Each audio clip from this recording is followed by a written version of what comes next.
Good evening, everybody, and welcome back to the Angry Cast. How y'all doing tonight? It's the Bottle and Cappy Show, everybody. That just showed up. I wanted to get started before they did. But anyways, we got some quests out there to do. Let's go do them. Let's see what we got. So we got the game show Gauntlet, which of course is, as always, lose your head.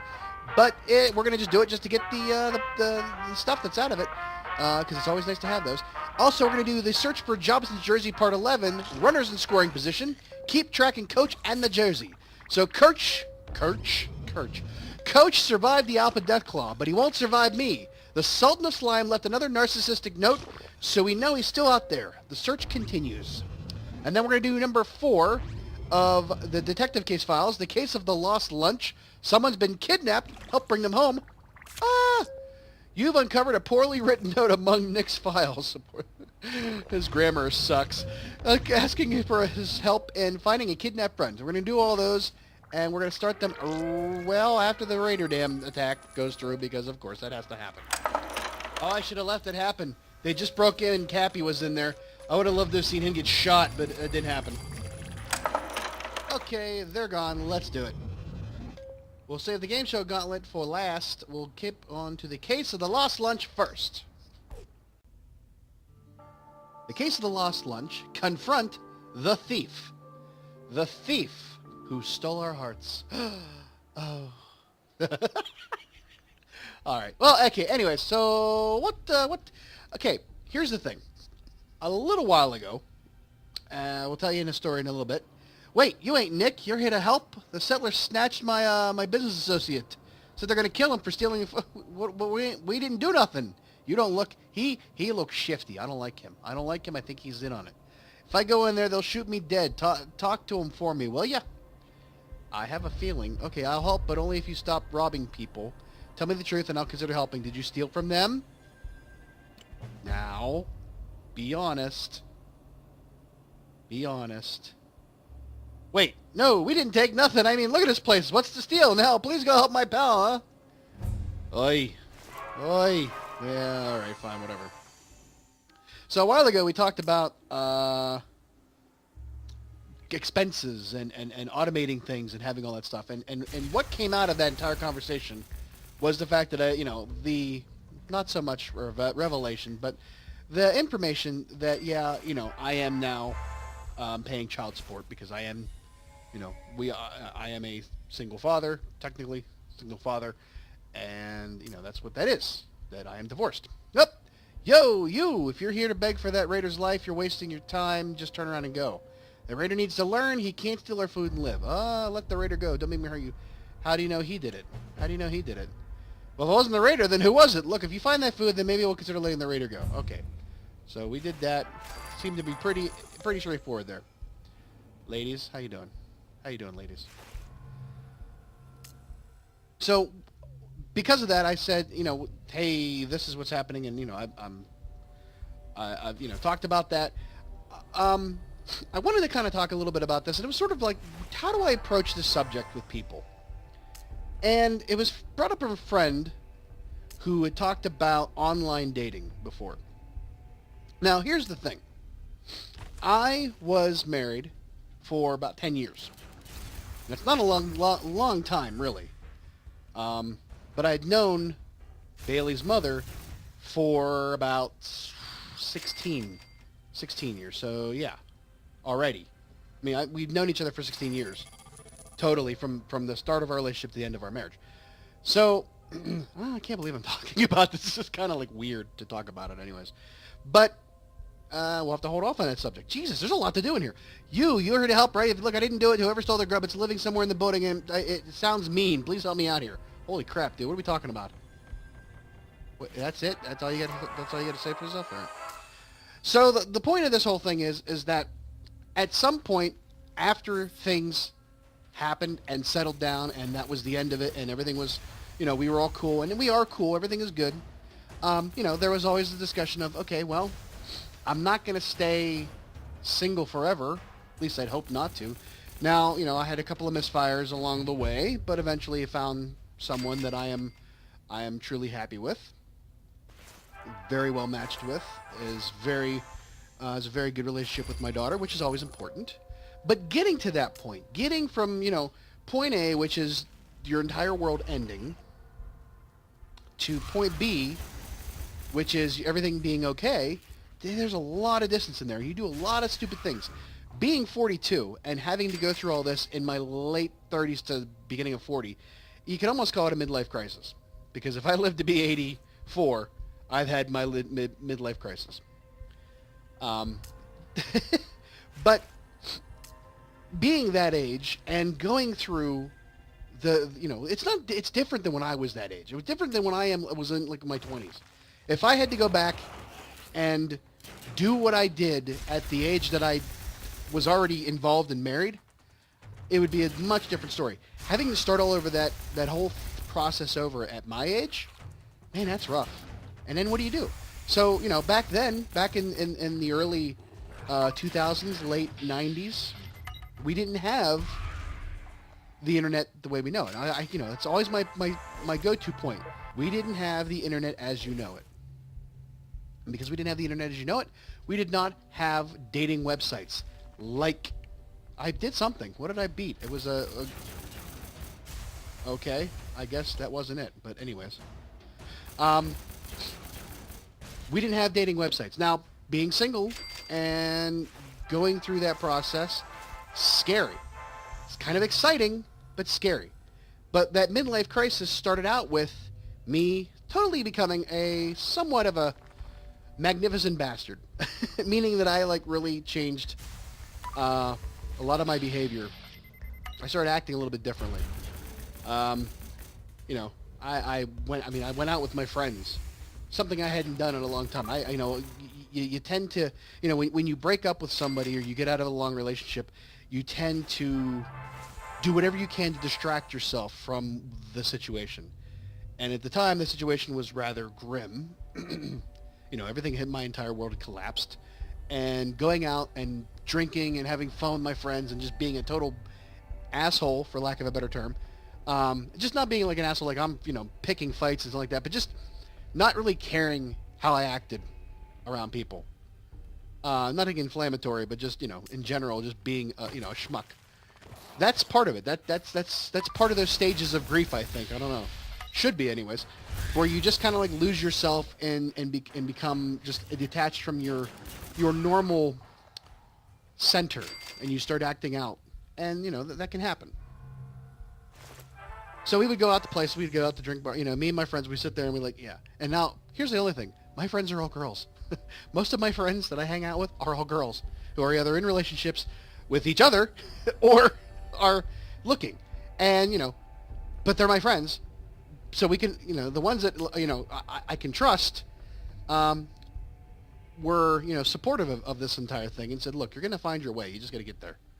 It's going to take a while, but you'll get there. And we will get there too, because I have totally no concept of what I'm talking about, but we're going to get there. And after we get out of this group and go to the next group. So thank you, gentlemen, for doing all your work. Come on back. All right, they're coming on back. Oy, I'm not going to waste 5 on that. We'll go to the next one. So here's how it starts out. Always the first start of the episode is me not spinning in my wheels and not understanding what I'm supposed to be saying and having no clue what I'm doing. The second part is me getting, to a great point and to a great conversation. And then the third part of me is just rushing through the end of it to make it to the end of the episode and not have to extend it any more than I have to. That's usually how that works anyways, yeah. All right, let's do runners in scoring position, okay? All right. Search for Rocky Jobinson's baseball jersey. Alrighty. So as I said, I kind of went nuts. Was out hanging out with friends, acting like a goofball, staying up late, doing all that. But eventually, you come back down. But during that time, a lot of things happen. Now, I had never gone through the entire process of online dating. What are we doing here again? I'd never considered it. It seemed rather, I don't want to say depressing or embarrassing, but it could have been. Now, I don't have anything against online dating websites. I've been through several of them. Trying to just, sort of just get the idea, get my feet wet, get back into the pool a little bit. And, they did yield some results. But getting to those results weren't easy. And it's exhausting to do all that. And none of them ever yielded anything more than a first date, really. Well, okay, there was a couple of dates out of one, but basically, no, nothing more than first dates. Now, that's because one, you're mismatched. Here's the thing about dating websites that you have to understand, and hopefully, if you ever choose to use them, you will remember these words, please, because these are very important things to understand. First of all, you're selling you worse than you would do on a resume, okay? Because on a resume, you have to actually back up a lot of your information with skills in an interview. Outside of your looks that are kind of important in an online dating profile thing, that people are going to notice as soon as you walk in the door. Boom, you don't look anything like your picture. Tom Cruise, no, not even his second cousin twice removed. That's going to be one. But everything else you can just not have. I mean, you can take in pictures and crop the pictures. You could live in absolute squalor, and you can take a decent picture and show it up, and just don't ever go to their, have them come to your house, and you can get away with it. Ooh, death clause. But it takes, be honest with yourself. Here's the thing. If you're honest about who you are and what you're looking for, you've got nothing to worry about. It'll happen when it happens. If you aren't, it's going to take a hell of a lot more effort to keep up those appearances than it is to just be honest the first time out. Okay? First of all, let's just stick with two of them, because one I didn't even bother using because it was kind of dumb. First of all, the main one out there, Match.com. Now, these are neither endorsements nor disparaging of these websites. These are just commentary about what they offered. And again, this was 3 years ago, so probably some things have changed since then. Match.com, you have to pay to use in any real sense of the word. And in order for you to get anything out of it, you have to pay for it. Now, I made the stupid mistake of actually paying for it. Coach isn't here. The jersey's not here. Of course it's not. It never is. And because of that, I felt it compelled that I had to use it. And that's sort of kind of the idea. That if you pay for it, you want to kind of actually use it. Problem is that it didn't really yield the results I wanted to. And you have to understand something is that as a guy, dating websites are simple. They're simple. They require little to no work to make things happen. As a woman, it is exhausting to use an online dating website. Now, I don't really know that much from experience, but just from what I've heard from my friends and what I've seen myself, you have we've said about this as put this in the perspective of YouTube. You are a YouTube person who does the same thing as everybody else. You're shouting at the top of your lungs in the middle of the ocean because the Titanic crashed, help me, help me, help me, and you expect them to find you in that sea of people who are all screaming, help me, help me, help me, help me. It's the same thing for a dating website, especially as a woman. And stay with me on this. As a woman, you open up your profile and your inbox, and you've got a slew, and I'm talking like probably hundreds of messages from guys or girls, depending on what you're looking for. But ton of times, especially when it comes to guys, it is if Coach was here long with the jersey, he's long gone now. Of course, we always keep just running into the same thing. If you have 10,000 messages, half of them aren't even anything other than, hey, what's up? You look cute. Or they could get even worse than that. They could be even a little bit less nice and polite. Problem is that there's so many of them, and you just don't know what to do about it. You just have no idea how to address the sea of noise coming at you. And how do you give somebody any kind of real opportunity when you really have to work hard to get, and you don't have that much time in your life. You got a job going on, you got everything else going on. When do you have time to do this before, when you're tired? So you end up either A, just, rejecting a bunch of people who then could possibly give you grief, or you just start checking yes to things because of other reasons, which I'll get to soon.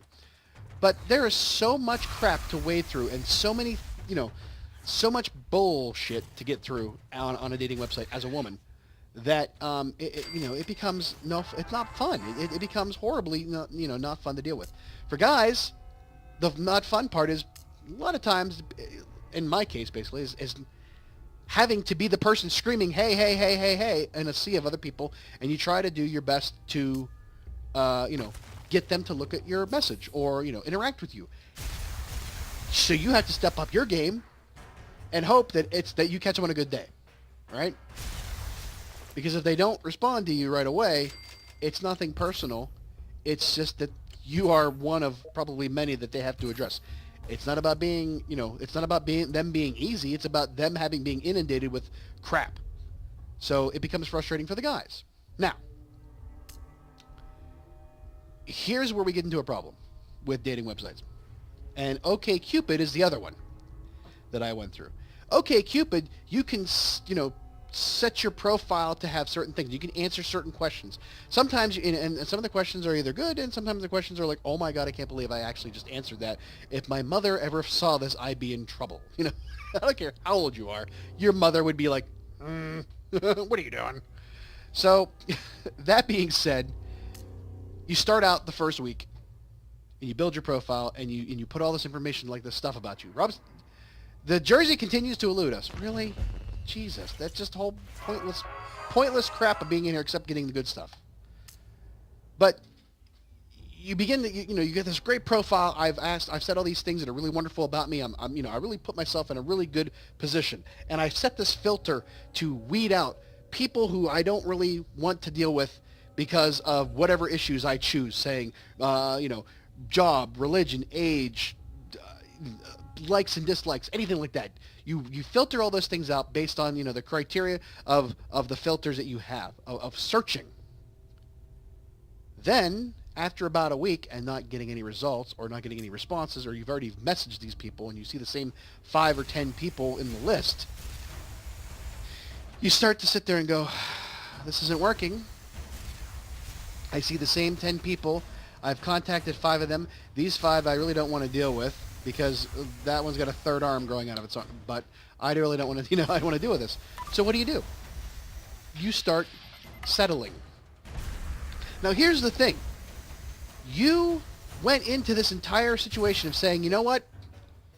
I was in a relationship that didn't work. I deserve to be happy. I deserve to set the standards that I think are important. I deserve to attract only the people that I really want to be with. I shouldn't waste my time with anything. You set that on day 1. On day 10 or 11, you're like, I'm not getting results. Maybe I could say, we'll accept this. We'll let that slide. That third arm does look really good on them. Next thing you know, you're back to just slumming it, man. And I don't mean slumming it like people out there that are, they're not bad people. They're not bad people, but you're settling. You're settling for things that you really wouldn't have gone around with the first time in your relationship. And now that you're single and you have the chance to start over, you're sliding backwards. And then it becomes a problem. And the problem is we can't find the damn jersey, but we did get everybody through the mission alive. A couple of times I had some close calls with death claws. But here we are at the end of that one. All right, return to the vault. Yay! And we got military circuit board, theme recipe fragment, and 2 Nuka-Cola quantums. All right. Okay, they'll be back in 2 hours and 20 minutes, which we'll be cutting to later to kind of have them brought back in. And the next one is the game show Gauntlet, of course. It's going to be a repeat. Like the same 5 people you see in the dating profiles. Repeats. Seen them already? Let's go do it. Answer all the questions. So yeah, you've slid backwards in terms of what you want to find in relationships, and now you are just settling for anything on the face of the earth. That sucks.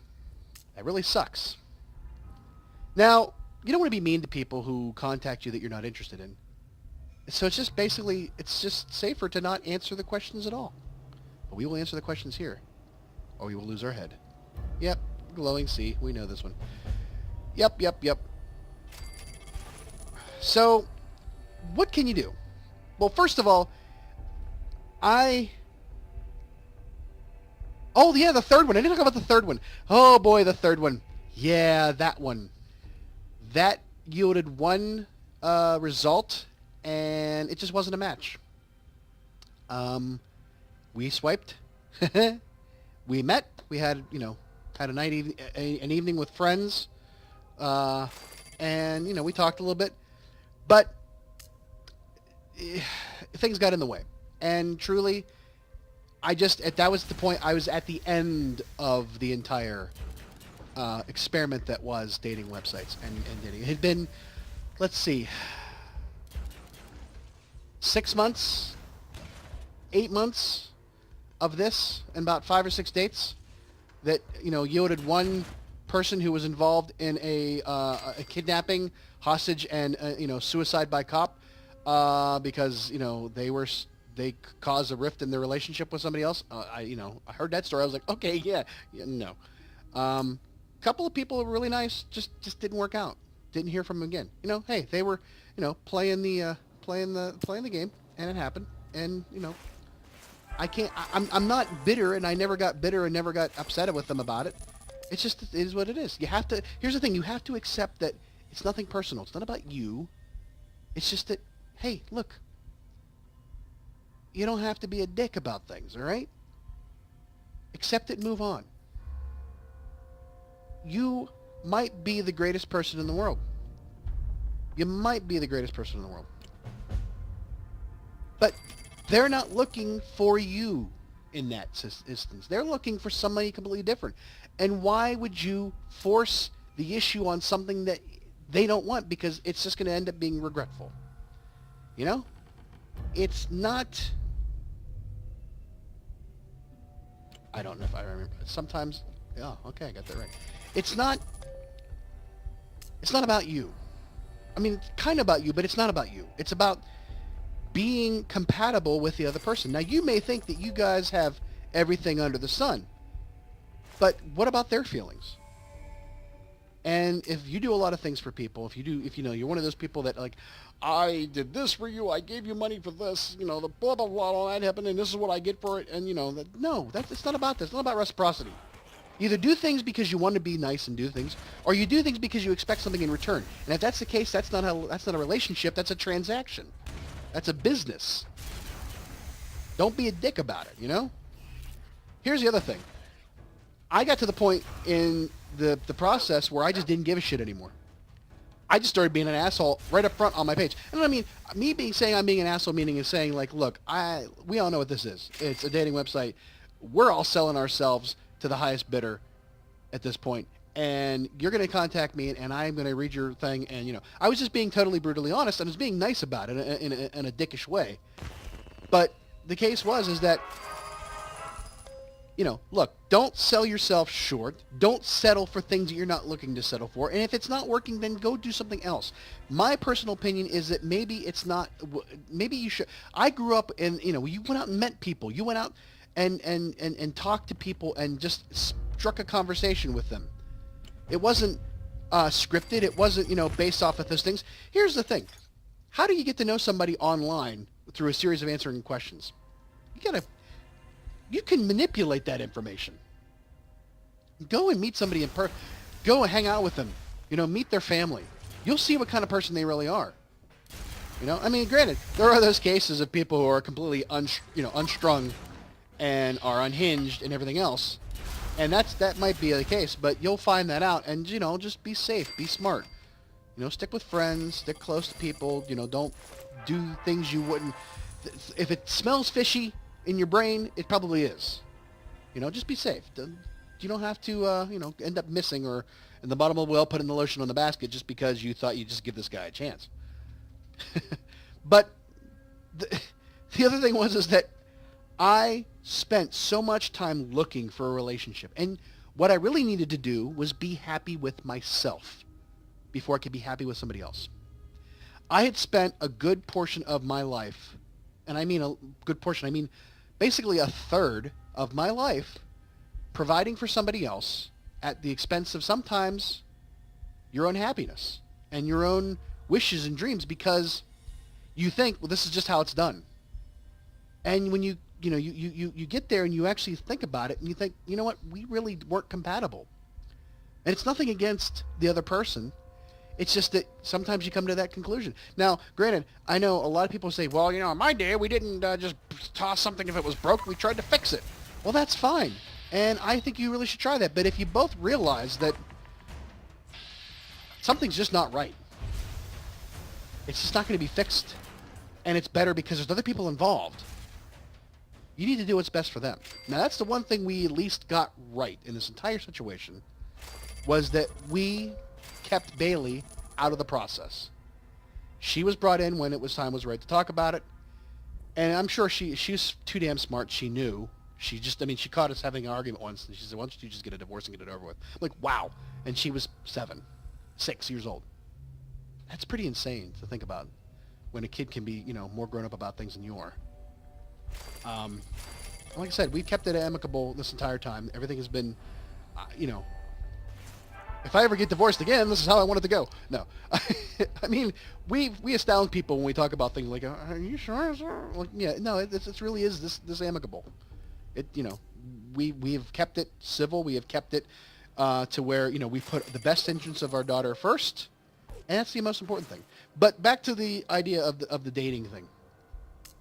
Look, you get out of a relationship, especially one that has taken up a good portion of your life.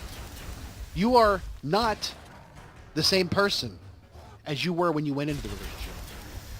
Now, granted, depending on the age of what you were like, depending on the age of what you were when you started that relationship, being a teenager, you may not be the same person. But chances are, chances are you are the same person underneath. You just lost what that is. You need to find that. You need to find that part of yourself before you decide to go down into another path of a relationship with somebody else. Because here's the problem.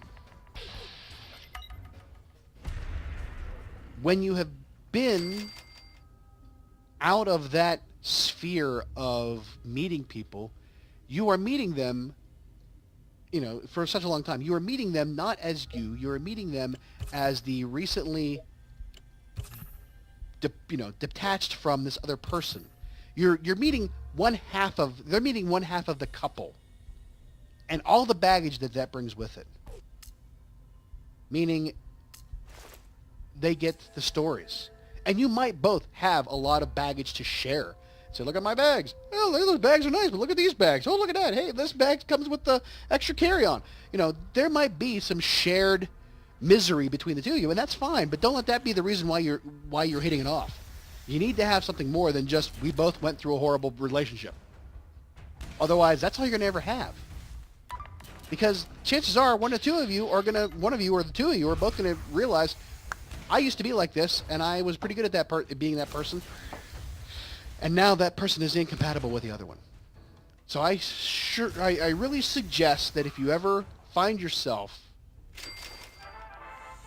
divorced, broken up, disengaged, funny word to use there, but after being in a relationship for a long time, you're going to go through this period. You're going to go through that period of I'm going to go out and drink all night. I'm going to reclaim my 20s, and I'm going to go wear short, outfits and look really hot and make the other person, this is what you're missing, blah, okay, fine, it's going to happen. It's going to happen. You have to sort of just purge all of that depression and everything else out of your body for a little bit. That's a given. If you don't come back down from that and center yourself and anchor, retether to the ground, that's where it becomes a problem. There's got to be that release, but there's got to be a return. And if you don't do that, then you're never going to be able to move on. But after that's said and done, don't get into a relationship. Take that time to figure out who you are. Learn to be able to stand being by yourself in quiet. Learn to accept your flaws, fix the ones you can, accept the ones you can't, but work on you first. I did a lot of soul searching in the time where I said, this isn't working out anymore with the whole dating experiments. this isn't working out anymore. I just can't do this anymore. I need to just stop because I've seen the same. It's getting to be a revolving door of just, no. Here's the other thing.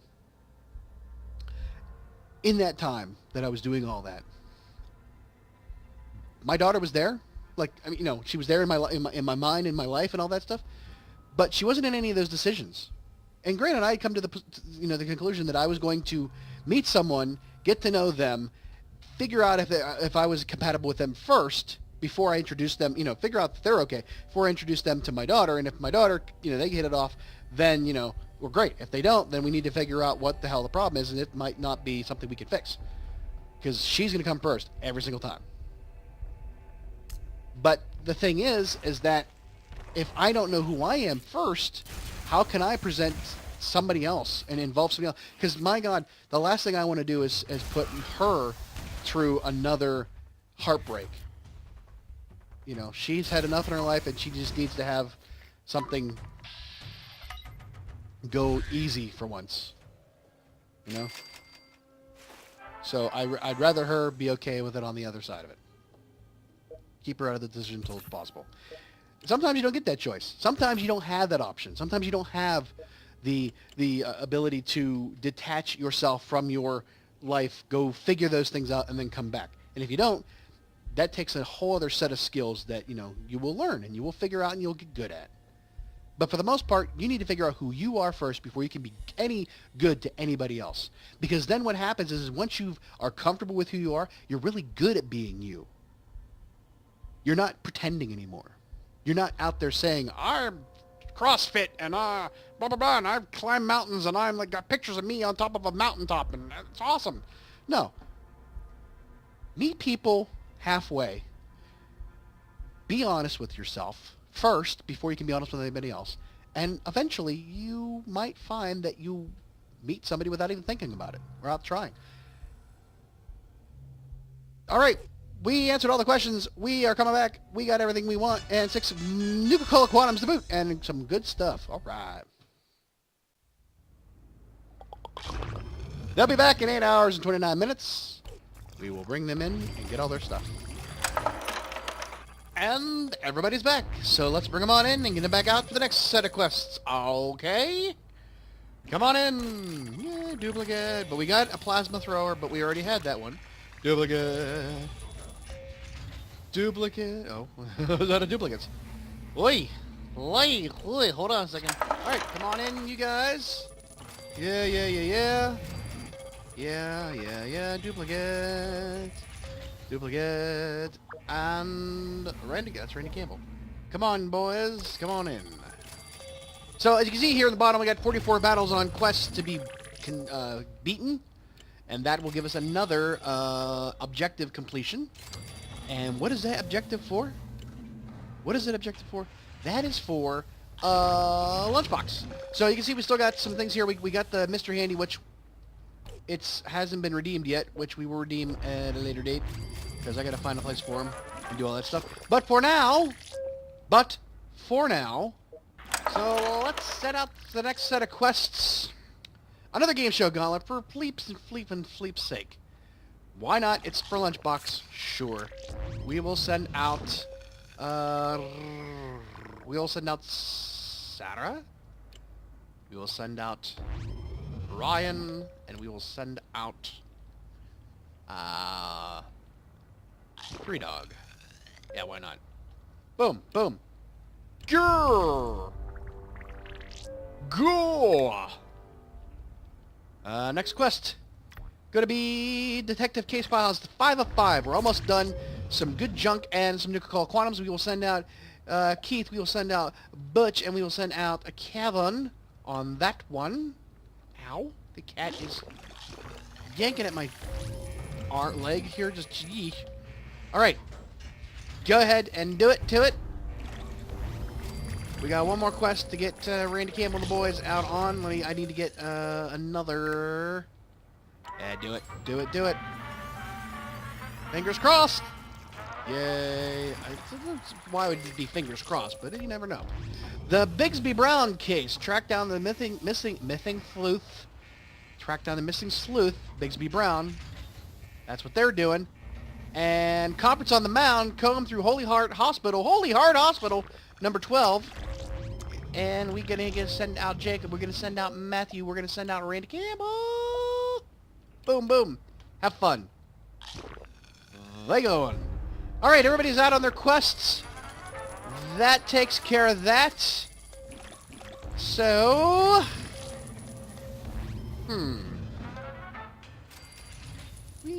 So, I guess... I feel like I left it on a hinge there. We didn't, talk about the other stuff. So, I want to just wrap it up here because it's our people are coming in. We're going to do the next set of quests. We got stuff to do. The biggest thing the takeaway I want you to realize is that sometimes when you give up trying so hard to make something happen, it happens without you even thinking about it. I railed against the idea that I was the relationship guy. That I'm like, oh, you're in a marriage, and, you got to be, people that can't be alone. And, somebody I trusted give me this, analysis that I had to be in a relationship, that I was just trying to make it happen because I was afraid to be alone. Okay, granted, yeah. At the age of 40, realizing that this is probably the best I'm ever going to look, the best I'm ever going to feel, that, that might be the reason why I probably should try to capitalize on what I have. But I learned that I actually got better. I actually gained a sense of normalcy and balance through the process of rediscovering who I was. Mole rat attack! Mole rat attack! What do we got going on here? We got to have people not die. Alrighty. Well, we'll take it. We'll take it when they come. Just have to keep these people alive. Hold on a second. Come on, Brucey, get it done. Yeah. What did we get out of that? We got another Mr. Handy. Oh, shit. We'll open that up soon.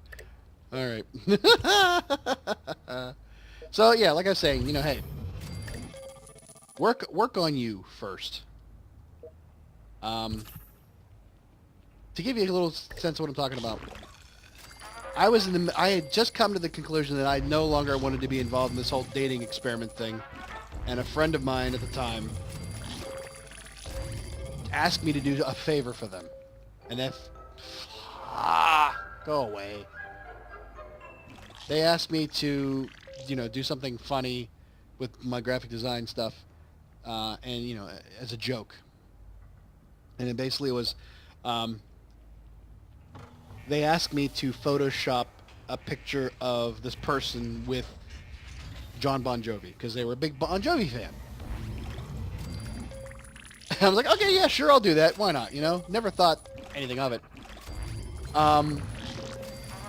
They actually, they got a kick out of the entire thing and like, oh my God, it's hilarious. Oh, because it was them on a beach with their arms crossed and then John Bon Jovi behind them, like holding them, shirtless. So it was like a real, big treat for them.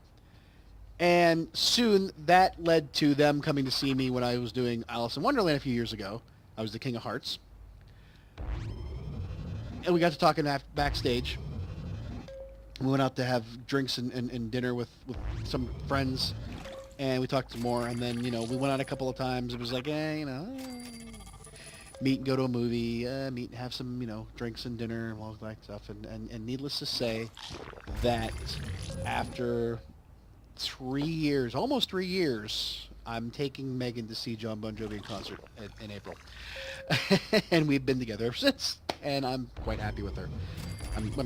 That goes without saying. I love her love her dearly, and we both lift each other up, and we both work, we help each other, we don't hold each other back. And that's something that happened without a dating site. It happened without trying. It happened without forcing the issue. It happened at a time when I had said, you know what? I need to be a better father to my daughter. I need to be a better, person in my community. I need to be a better worker. I need to be a better me. And only then did I realize the untapped potential that I had to be in a relationship. And it's taken me a long time to come to terms with how our relationship works, you know, because I still don't see what she sees in me half the time. But that's my problem that I've learned to adjust to, because I should be proud of who I am. I should be proud of who I am to her. I should be proud of who I am to my daughter. I should be proud of who I am to my parents. And most importantly, I should be proud of who I am to me. And without that, I'm not good to anybody. So there you go. That's all we got for tonight. Sorry to bring it down on the last note and drag it out as long as I possibly could. But we'll come back next time and, you know, get all the other quests going. And, you know, we'll be set to go. So there you go.